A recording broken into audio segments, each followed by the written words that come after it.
aqui para frente? Porque, querendo ou não, está rolando um questionamento das instituições. Eu acho que a gente está passando por isso.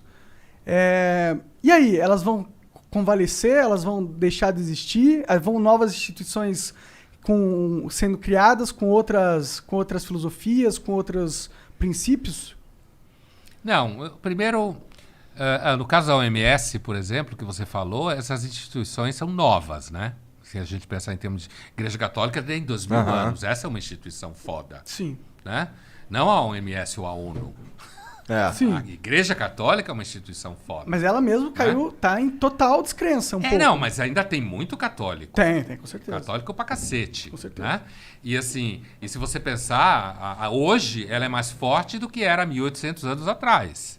Certo? Com certeza. Inclusive ela tem mais aparato hoje do que tinha. Às vezes a gente tem a impressão que mas ela é um poder antes... mais é um poder mais escondido, é um poder mais mas acho que relativamente ela tinha mais poder antes. Não, é que assim, primeiro é assim, no ano 1300, por exemplo, para você conseguir fazer uma coisa na Europa, onde está a sede da Igreja Católica, apesar que não começou lá, mas assim, propriamente o cristianismo, né? Mas assim, para a Igreja Católica fazer uma coisa acontecer, você não tinha penhora online, entendeu?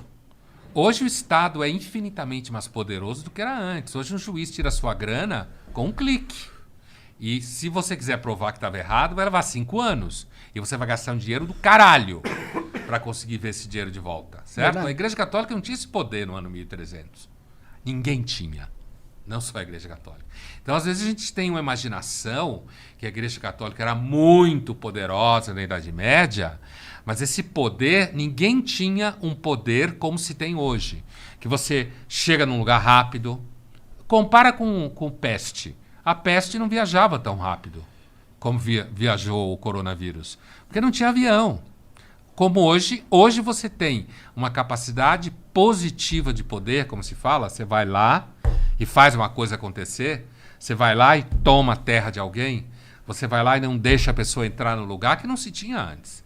A estrada, o cavalo, levava... Ninguém sabia quem era quem. Não se sabia quem era o rei. Você não sabia quem era o rei. O rei podia andar na rua e ninguém sabia, porque ninguém sabia a cara dele.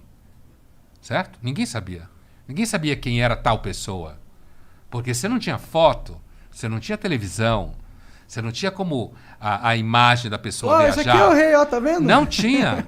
Tem filmes que mostram isso muito bem. Eu lembro de um filme especificamente sobre a Joana d'Arc.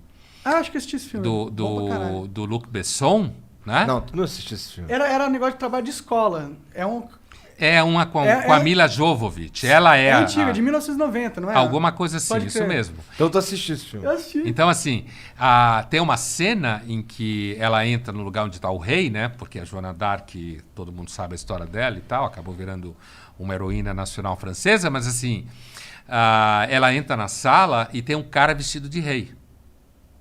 O rei era outro. Uhum. Mas eles fazem isso por quê? Porque ninguém sabia que era um rei, fora aquelas 5 pessoas que viviam ali. Mais que 5, mas um número pequeno. E ela acerta quem é um rei, é claro, é um filme. É a ideia de que ela estava iluminada por Deus, entendeu? Então ela sabia que era um rei de França. O filme joga com o fato que era real. Então, quando a gente pensa em poder, uma coisa é o que a gente imagina que era o poder. Nunca houve um poder... Por exemplo, a Igreja Católica não conseguiu ter o mesmo poder que o Império Romano teve. O Império Romano, para a época, teve um poder do cacete. Fez estrada, fez esgoto, fez aqueduto, montou esquemas de escola, certo? Organizado militarmente e tal. Então, quando você pergunta o que eu acho, quando fala da OMS, por exemplo, sei lá, daqui uns 5 anos, quando ninguém lembrar da pandemia, porque vai esquecer, como se esqueceu a gripe espanhola, talvez ninguém lembre que a OMS cagou, entendeu? Entendi. Talvez ninguém lembre. E talvez não tenha nenhuma outra estrutura que consiga lidar com todos os conflitos que existe, por exemplo, dentro do mercado da saúde. Porque o mercado da saúde só cresce. Então, ele vai precisar, como já precisa, de algum sistema de contrapeso no conflito entre Estados Unidos e China no mercado da saúde, e a OMS faz um pouco esse papel, entendeu? De fazer esse jogo político, de vez em quando dar vacina para pobre, como agora, certo? Porque o cara não tem acesso, aí ela faz uma presença com vacinas. Então o mundo ele é muito mais complicado do que parece, às vezes. Então eu não sei se a OMS vai perder toda a credibilidade. Talvez se a pandemia durasse 10 anos, perdesse. Entendi. Entendeu? Fodesse total. Não conseguisse viabilizar vacina, não conseguisse, principalmente para os países mais pobres, não conseguisse equilibrar a pressão entre China e Estados Unidos. Mas como não deve durar, provavelmente, por causa das vacinas e isso seguramente já tem alguns sinais, né? Você pega, por exemplo, Netflix está começando a fazer temporada. Por quê? Porque nos Estados Unidos está começando a poder gravar filme. Por quê? Porque grande parte da população está vacinada. Principalmente ator, atriz, roteirista, diretor. Então, significa que aparentemente está começando a ceder. O que é normal. Já cedia sem vacina. Sim. A gripe espanhola passou sem vacina. Sim. Né? Pode crer. Então, com vacina, é provável que ela comece a ceder. E aí o mundo começa a entrar... Voltar a como tava antes, quando ninguém nem mencionava OMS, essas porra.